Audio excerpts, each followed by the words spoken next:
হরে কৃষ্ণ, জয় জগন্নাথ, জয় বলদেব, জয় সুভদ্রা, জয় সুদর্শন। তো 7ই জুলাই রবিবার 2024 এই দিনকে রথযাত্রা, আপনারা সবাই জানেন। আর খুব আনন্দ হবে তো রথযাত্রায়। তো রথযাত্রায় জগন্নাথ দেব রাজপথে নেমে আসে। এখানে আসছে কাদের জন্য?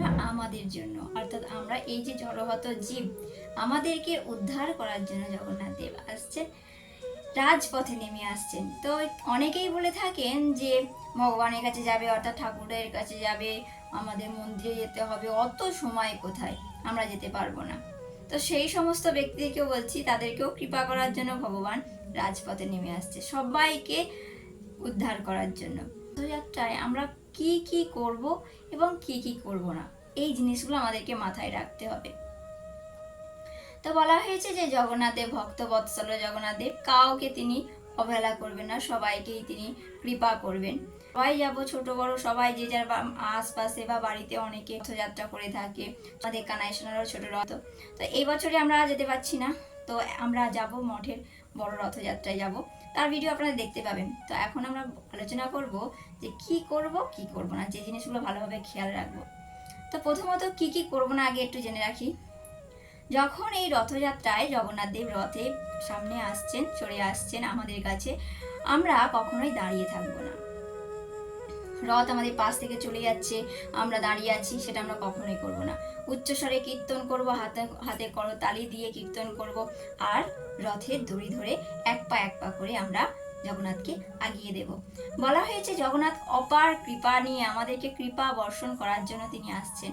এর অনেক মাহাত্ম্য রয়েছে, স্কন্দ পুরাণে রয়েছে, ব্রহ্মবৈবর্ত পুরাণেও রয়েছে, যে যদি আমরা এই রথে অংশগ্রহণ করি তাহলে আমাদের পুনর্জন্মই আর হবে না।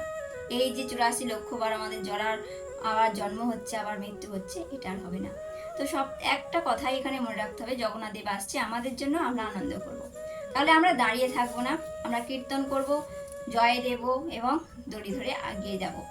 তারপরে কেউ কিন্তু আমরা জুতো পরে যাব না, জুতো পরে খালি পায়ে আমরা জগন্নাথের রথ নিয়ে টানতে টানতে যাব, জয়ধ্বনি দিতে দিতে, কীর্তন করতে করতে।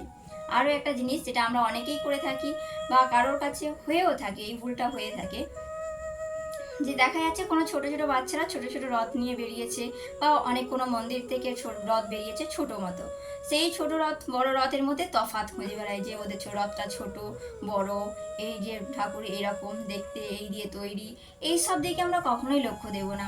আমাদেরকে মাথায় রাখতে হবে জগন্নাথ আসছেন, অর্থাৎ স্বয়ং ভগবান আমাদের কাছে আসছেন, আমরা যেন সেই রূপেই ভগবানকে দর্শন করি।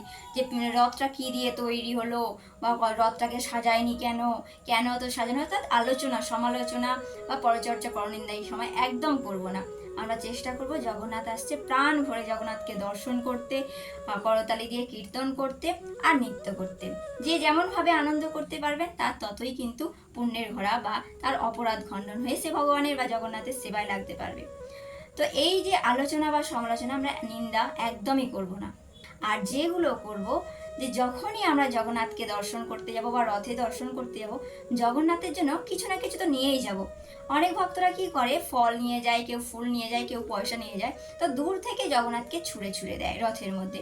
কিন্তু এই ভুলটা আমরা কখনোই করব না, যে ছুঁড়ে রথে কোনো জিনিসই দেব না, ছুঁড়ে ছুঁড়ে দেব না। মঠের মধ্যে যে রথ যাবে সেই রথের মধ্যে কোনো পূজারী থাকবে, যিনি থাকবেন ওনার হাতে দিয়ে আমরা সেটা জগন্নাথকে অর্পণ করে দিতে পারবো। ফুল হোক, যাই জিনিস হোক না কেন, সেটা দিয়ে দিতে পারবেন। আর প্রত্যেককে এখানে আর একটা কথা, যে প্রত্যেকে যখনই জগন্নাথের কাছে বা রথে যাবেন, কিছু না কিছু জগন্নাথের জন্য নিয়ে যাবেন, কারণ জগন্নাথ দেব খেতে ভালোবাসে। তো তার প্রিয় খাবার এখানের মধ্যে হচ্ছে, যেহেতু এইটা রথের সময়, কাঁঠাল, আম অতি প্রিয়, লিচু, এগুলো জিনিসগুলো আমরা দিতে পারি, তবে অবশ্যই কিন্তু পূজারীর হাতে দেব। আর আচ্ছা, আমরা কি করব, উচ্চস্বরে নৃত্য কীর্তন আমরা আনন্দের সঙ্গে করব, এবং জগন্নাথকে এক পা করে রথে করে টানতে টানতে নিয়ে যাব। কোথায়? গুন্ডিচার মন্দিরে, যেখানে জগন্নাথ মাসির বাড়ি, সেখানে গিয়ে জগন্নাথ থাকবে 15 দিন, আবার পরে উল্টো রথে এসে চলে আসবে। তো এই এই জিনিসগুলো আমাদেরকে অবশ্যই মাথায় রাখতে হবে, কোনো মতে এই রকমের ভুল যেন না আমরা করতে পারি। ঠিক আছে, আসছি আমরা আরও অনেক ভিডিও নিয়ে, আর রথযাত্রার ভিডিও নিয়ে তো অবশ্যই আসছি। আপনারা সকলে ভালো থাকবেন, সুস্থ থাকবেন, রথযাত্রায় প্রাণ ভরে আনন্দ করবেন জগন্নাথের সঙ্গে, যাতে জগন্নাথ যে বলা হয়েছে যে জগন্নাথ যে দিকে তাকাবে, যে স্থানে তাকাবে সেটা স্বর্গের সমান হয়ে যাবে। তো আমরা এমন কিছু আনন্দ করবো বা এতটাই আনন্দ করবো জগন্নাথ যেন আমাদের দিকে দর্শন করে। আসছি, রাধে রাধে, নিতাই গৌর প্রেমানন্দে, হরি বল। আমাদের সোনাকে এখন ঘুম পাড়িয়ে দেবো, আসছি পরে।